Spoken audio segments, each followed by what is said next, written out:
Hi, it's Mr. O'Neill here, and in this video I'm going to talk you through the whole of Year 10 in what we call our roadmap, where you'll know all of the key events and some of the dates.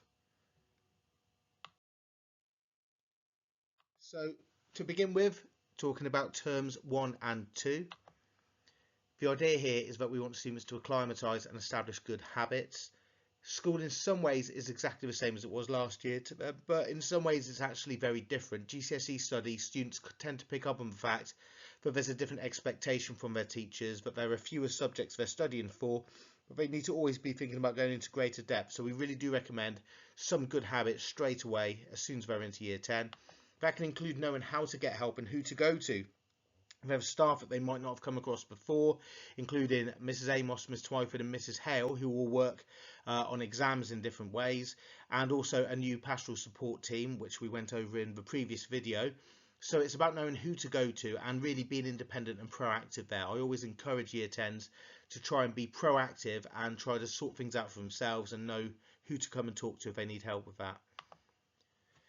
It's also a really good time to establish life skills and what I call to the Year 10s professional skills, such as regularly checking their school emails. Some students do that in Year 7, 8 and 9, but we really do think Year 10 and 11 students should be regularly seeing if teachers have emailed them anything, but also making sure that they're using ePraise, just like many people have to do in their jobs.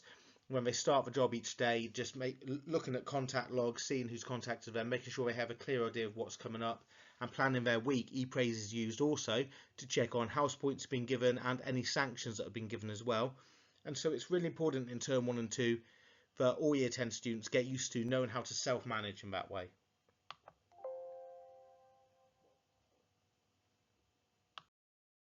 Now here is the first part of the Year 10 roadmap. Terms 1 and 2 covers September, October, November and December. In September, of course, there's the first day of school, but also Aberdeen and Witney College have an open day, which is after school. We do recommend that even though they're just in Year 10, that they do start thinking about what they might like to do after GCSEs, because it really helps with motivation. It helps them make the right choices in all their lessons if they know what they're aiming towards and if they know what grades they need to get. So it's always worth going and having a look whenever there's an open evening. The next event then in October is actually our open evening, and even though your child already comes to Fitzharries, that's all about trying to welcome parents and children from primary schools to make them want to come to Fitzharries, and it's loads of life skills involved there, and we always reward them heavily, students to get involved. So it's great if Year 10 really do come out and help give tours and talk to parents and really support the school in that way. The day afterwards, they then stay at home. That is an inset day. Teachers are in, but they get to stay at home. And moving towards the end of term 1, towards the end of October, there is a 2-week window of Year 10 assessments. In each of their subjects, they will do their first GCSE style assessment. That is in lesson time in their classroom, so it's not like a more formal mock exam, but it's their chance to really see where they're at the start of their course in each of their subjects. It will be based on learning that they've done that term, and that then takes them all the way to the last day of term at the end of October. Moving into term 2, they will get those grades from each of their subjects and also scores on attitude to learning and attitude to homework on their first progress check of the year, shortly after we come back from half-term holiday. And it's really important that no matter what grade they've got there, but also that they know how to improve on that. And so we then also look at which students are going to need support, but we also provide progress checkers to all Year 10 students so that they are regularly looking at those grades, thinking about finding out from their teachers what they need to do to move to the next grade, because no matter what they get in those first assessments, it's always about finding ways to improve and ways to make more progress. That takes us to December, when there's a few events going on. It's the first of 3 wellbeing events in December, which are just for Year 10 and 11 students. They're completely free, they're after school, and they are not reward based, so any student's allowed to come in Year 10 or 11. And we do 3 of them throughout the year. The first one is the Key Stage 4 Christmas quiz, which has become a bit of a tradition now, and students are allowed to come along, form teams with team names, they get their own table. We provide some snacks and some food, and there's a range of different quiz rounds there. Shortly after that, there is the staff panto. Don't know what it's going to be this year as I record this, but I'll definitely be involved, so it's worth coming along to that. And then that takes us to the end of term. The key thing here is that we really do know at Key Stage 4 that there is a lot of pressure on students, and that's the right thing to do. It's right to put some pressure on and to make sure they're taking it seriously. But at the same time, though, easing that pressure with some events such as the Christmas quiz and the staff panto, where they can kind of decompress and laugh and have a good time, that's just as important as that pressure to try and achieve their best. After Christmas is terms 3 and 4, and at this time we really do think it's important for students to sustain standards. It's midway through the year and there aren't any big assessments or mock exams during term 3, so it's a bit of a quieter patch, but we do want students to just keep up their fantastic attitudes. It's also important for them to tend to responsibilities, to get used to meeting deadlines and communicating with their teachers, taking responsibility for that if there are any problems.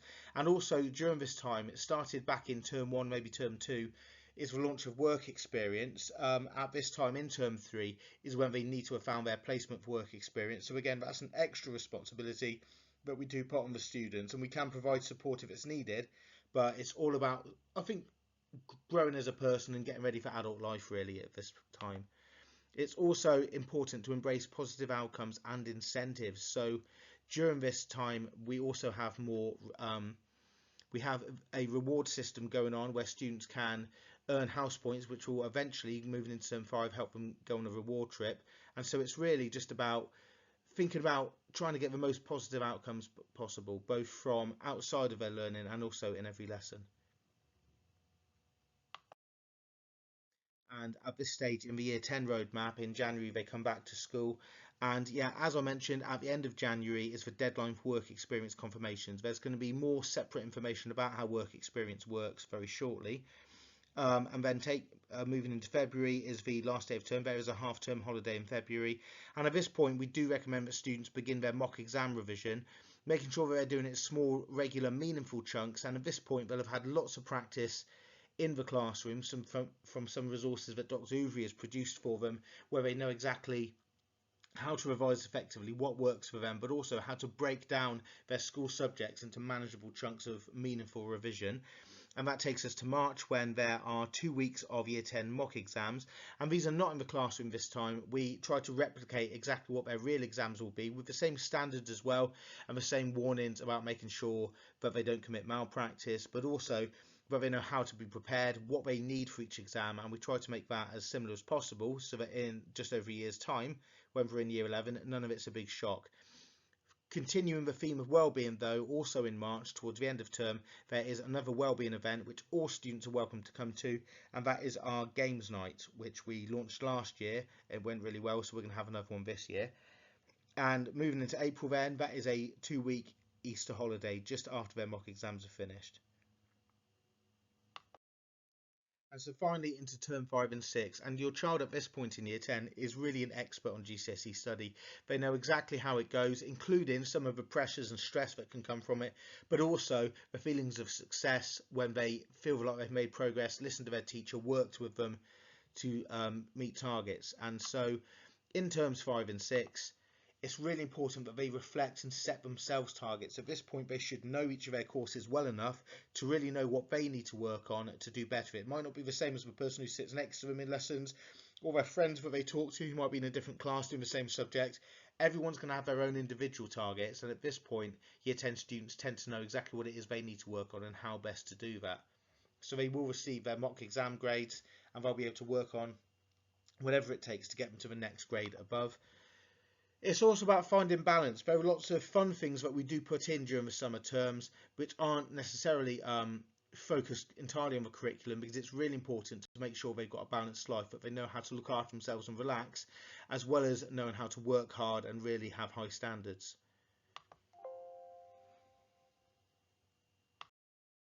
So here is the year 10 roadmap for the end of year 10, and as I mentioned, they do receive their mock grades. They also get their SMART targets. Each of their teachers will give them a specific target bespoke to them, not just to get better at a certain area of their subject, but a specific task to do repeatedly. We often set those as homework in order to be really confident with that skill and to progress with their grades. there is a reward trip scheduled at that time, and there's going to be more information to your child about how that's going to work, but it will be based on throughout year 10 how they've earned house points and also try to avoid sanctions, so students who qualify will be allowed to go on that reward trip.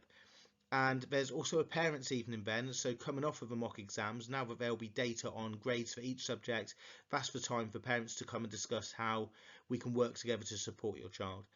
And then there is a half-term holiday, and after that, going into June, there's no real major events. So I've just put a note down there saying that it's time to be fully prepared for work experience, to start not just thinking about their school subjects, but about that week where they really get to step into the real world for a week and into the workplace and just get some experience and maybe something to visualize and aim for when they go into year 11 working on getting their grades.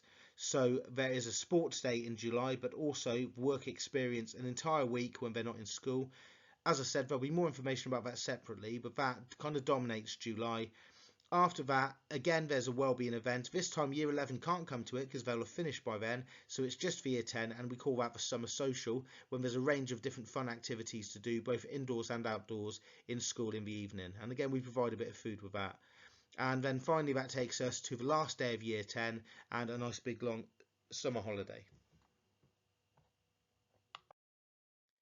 So I just want to sum up by saying that throughout all these events, obviously there's a lot to think about, a lot to remember and going on, but it's really important that your child knows that actually every single student in year 10 and 11 is entitled to and can access support in a range of ways.